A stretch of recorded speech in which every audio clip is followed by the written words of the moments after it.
Nej, det är inte clickbait. Vi på M3 har på riktigt fått lägga händerna på Huaweis vikbara mobil Mate X som de visade upp första gången på MWC-mässan i Barcelona för några veckor sedan. Jag tänker att ni som kollar på det här klippet just nu, ni har förmodligen hört spesarna bakom den här mobilen 100 miljoner gånger redan. Så att ni är nog mer nyfikna på hur den här känns. Det var jag också. Så här, om ni inte redan visste det så fälls den ihop med Huaweis patenterade Falcon-vinge som de kallar den. Som ni ser här så fälls alltså den här 8-tums plattan ihop på mitten för att istället skapa 2 stycken skärmar. Den ena är på 6,6 tum och den ena är på 6,4 tum. Om vi vänder på den här, anledningen till att den bakre skärmen som de kallar den för baksidan, är lite mindre är för att de har en radda med kameror här, 3 stycken för att vara mer exakt. Och här på vad de kallar för framsidan så har vi då den stora skärmen. Så hur känns då den här? Jag fick ju då ta och vika ihop och vika ut Royol FlexPi som faktiskt var den första mobilen vi fick se med den här tekniken på CES-mässan i januari. Och det är väldigt stor skillnad mellan de här mobilerna även om de till en början kan se lite lika ut när det gäller hur de fälls ihop. För det första så är det inget mellanrum mellan den här när man viker ihop den. Vilket gör den betydligt smidigare och smalare. Den här mäter faktiskt ynka 11 mm när den är ihopvikt. Vilket är betydligt mindre än både Royol och Samsungs vikbara alternativ. Det gör också att den känns lite lyxigare såklart. Många tror kanske att det här är en klumpig grej. Vem ska vilja bära med sig en hel surfplatta när de är ute och går?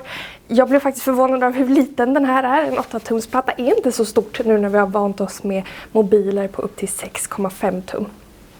I övrigt då, hur känns skärmen? Jag var rädd att det skulle kännas plastig för som bekant så kan man inte böja glas, i alla fall inte än. Så den här skärmen har istället plast. Men de har faktiskt fått till en riktigt lyxig känsla, tycker jag i alla fall. Så att det känns som typ det glaset du har på din mobil i handen just nu. Vad ska man då ha den här till? Är ju såklart en fråga, förutom att det är väldigt coolt. Dels, som det kanske säger sig självt, så finns det vissa saker via mobilen där en större skärm är att föredra. Till exempel om man kollar på YouTube-klipp eller shoppar på Amazon på nätet. Men det finns även andra funktioner som är riktigt coola med den här speciella kameralösningen. Till exempel om du tar selfies så kan du se direkt här i skärmen dig själv. Men också om du tar bilder på andra så kan de se sig själva samtidigt som du ser exakt vad de ser framåt. Riktigt coolt. Vi fick testa och fick till riktigt snygga fotominer om jag får säga det själv. Angående känslan när man viker telefonen så tror jag både jag och min kära kameraman Andreas Tors tycker att det känns lite läskigt varje gång. Framförallt det här klicket som är när man viker ut den som säger att nu är jag totalt i liksom surfplatteläge. Känns lite som att du tar sönder mobilen varje gång. Det kanske är något som man kommer över när man har den här mobilen själv. Och Huawei själva säger att man ska kunna vika ihop den här 100 000 gånger. Vilket väl ska räcka för de flesta. Beroende på hur länge du vill ha den här mobiltelefonen. Men det känns lite läskigt.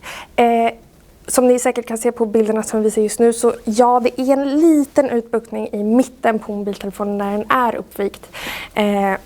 Det här är naturligt eftersom det är en vikbar telefon. Det är något man får stå ut med. Och det är faktiskt ingenting vi märker om det inte är så att vi kollar riktigt noga och det är en enfärgad bakgrund. Annars så är det ingenting man tänker på faktiskt. Nu är det som sagt inte så många som har fått klämma på den här Mate X än. Du kommer få kunna köpa den här i butik. Förmodligen säger Huawei i slutet av sommaren. Och nej, den är inte billig. Den kommer kosta någonstans runt 23 000 kronor.